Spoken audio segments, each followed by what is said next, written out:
Bonjour. Dans la vidéo précédente, nous avons vu que pour réduire une expression algébrique, il fallait premièrement réduire les termes de l'expression. Donc aujourd'hui, on va voir comment on fait pour réduire les termes d'une expression algébrique. Donc, chacun des termes, le but de cette étape est de rendre chaque terme de l'expression sous la forme qui est juste ici. Donc, ce qu'on voit, c'est un coefficient et ensuite un groupe variable. Si dans une expression, on voit un terme qui suit déjà ce modèle-là, bien, c'est parce que le terme est déjà réduit, puis là, on peut s'attaquer à un autre terme. Si le terme n'est pas déjà de cette forme-là, il y a deux possibilités qui existent. Et on va explorer les deux possibilités pour faire certain que vous les comprenez bien. La première possibilité est que dans le terme, chaque facteur du terme est composé d'un seul terme. Donc, chacune des composantes du terme contient un seul terme. La deuxième possibilité, c'est qu'il existe au moins un des facteurs du terme qui contient plus d'un terme.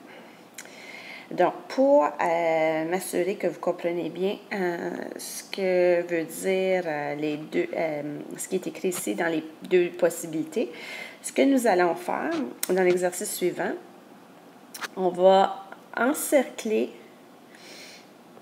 j'ai mis ici plein de termes algébriques, puis parmi ces termes-là, on va encercler ceux dont les facteurs sont composés d'un seul terme. On va encadrer ceux pour qui il y a au moins un facteur qui contient plus d'un terme, puis on va souligner les termes qui sont déjà réduits, c'est-à-dire qui sont déjà de la forme qui est ici, la forme déjà réduite. Donc, on va commencer. Si je regarde le terme qui est ici, ce terme-là contient deux facteurs. Il contient le facteur 3xy et il contient le facteur 2y. Dans les deux facteurs, 3xy, il y a juste un terme ici, puis il y a juste un terme ici. Donc, chacun des facteurs est composé d'un seul terme. Puis, puisqu'il y a plus qu'un facteur, le terme n'est pas encore réduit.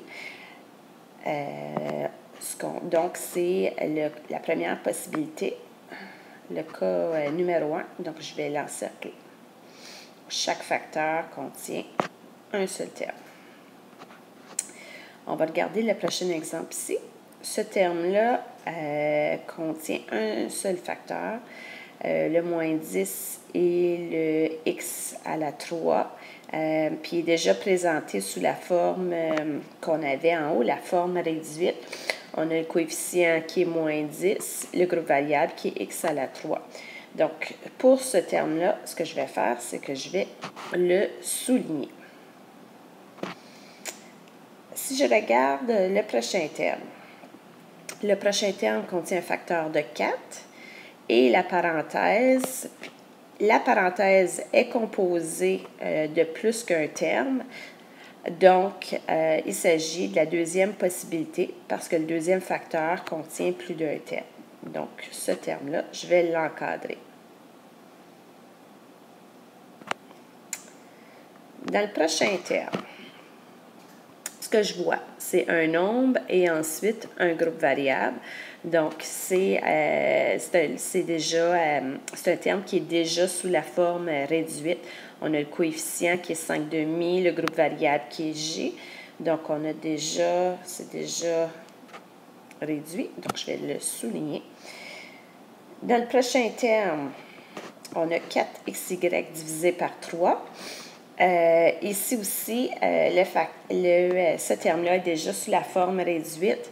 Ce qu'on a, c'est, on a le coefficient ici qui est 4 tiers, c'est tout ce qui multiplie le groupe variable. Donc, dans ce cas-ci, c'est une fraction, 4 tiers, et le groupe variable qui est xy.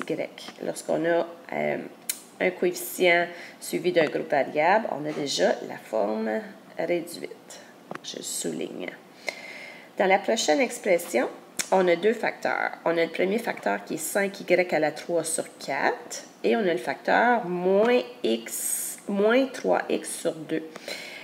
Le premier facteur contient un seul terme, le deuxième facteur contient un seul terme, donc tous les facteurs du terme sont composés d'un seul terme. C'est la première possibilité, je vais encercler ce terme.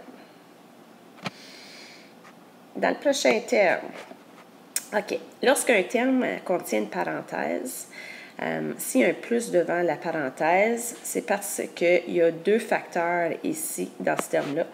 Il y a un facteur de plus qui représente plus 1. C'est comme si on prenait la parenthèse et on la multipliait avec le nombre 1. Parce que quand on multiplie par 1, on ne change pas, on ne change pas rien. Donc, ici, les deux facteurs, le plus qui veut dire, qui sous-entend plus 1, et la parenthèse, puis si je regarde la parenthèse, elle est composée de plus d'un terme. Donc, c'est la deuxième possibilité ici, parce que le deuxième facteur, je suis supposée d'encadrer ici. Le deuxième facteur qui contient plus d'un terme, donc c'est la deuxième possibilité. Dans le prochain exemple, on a un facteur de 2x, un facteur qui est la parenthèse qui contient plus qu'un terme, et le troisième facteur qui est 6y. Puisque le deuxième facteur contient plus d'un terme, je vais encadrer, c'est la deuxième possibilité. Dans le prochain exemple, ici, on a un facteur au numérateur qui est 4x moins 3. Le 4x moins 3 contient plus d'un terme. Le facteur de 7 au dénominateur. Puisqu'au numérateur, on n'a plus d'un terme, on est dans le cas numéro 2. Ici, donc j'encadre. Dans mon prochain exemple, j'ai un moins devant une parenthèse. Dans ce temps-là, il faut faire un petit peu comme qu'on a fait ici. Le moins qui veut dire moins 1. Donc, c'est comme si on avait moins 1 fois 4y au carré.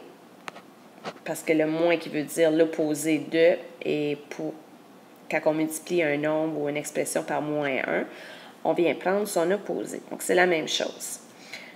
Donc, ici, cette expression-là contient deux facteurs, le moins 1 et le 4y au carré. Moins 1 contient un seul terme, le 4y au carré également. Donc, on est dans la première possibilité où les facteurs contiennent au plus un terme, ou exactement un terme plutôt. Donc, je vais encercler ce terme-là. Le prochain exemple, ici, c'est un peu la même chose, le moins devant la parenthèse qui peut être remplacé par un moins 1. Donc, le premier facteur qui est moins 1, le deuxième facteur contient plus d'un terme. Donc, on est dans le cas numéro 2, deuxième possibilité. Je vais encadrer ici, parce que la parenthèse contient plus qu'un terme. Dans l'expression qui est juste à côté, on a un seul facteur qui est moins g. Donc, on a déjà la forme réduite.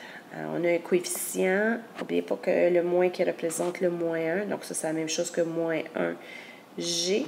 Il y a un coefficient de moins 1 et le groupe variable qui est g. On est déjà sous la réduite. Donc, je souligne le terme. Dans le prochain exemple, le numérateur est composé d'un seul terme, le dénominateur également. Donc, chacun des facteurs contient un seul terme. On est dans le cas numéro 1. Donc, j'encercle ça ici. Dans mon prochain exemple, le numérateur est composé de plus d'un terme. Donc, c'est le cas numéro 2. J'encadre.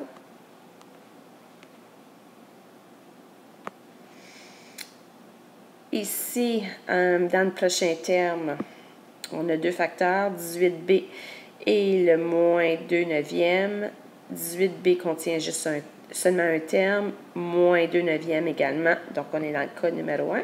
J'encercle.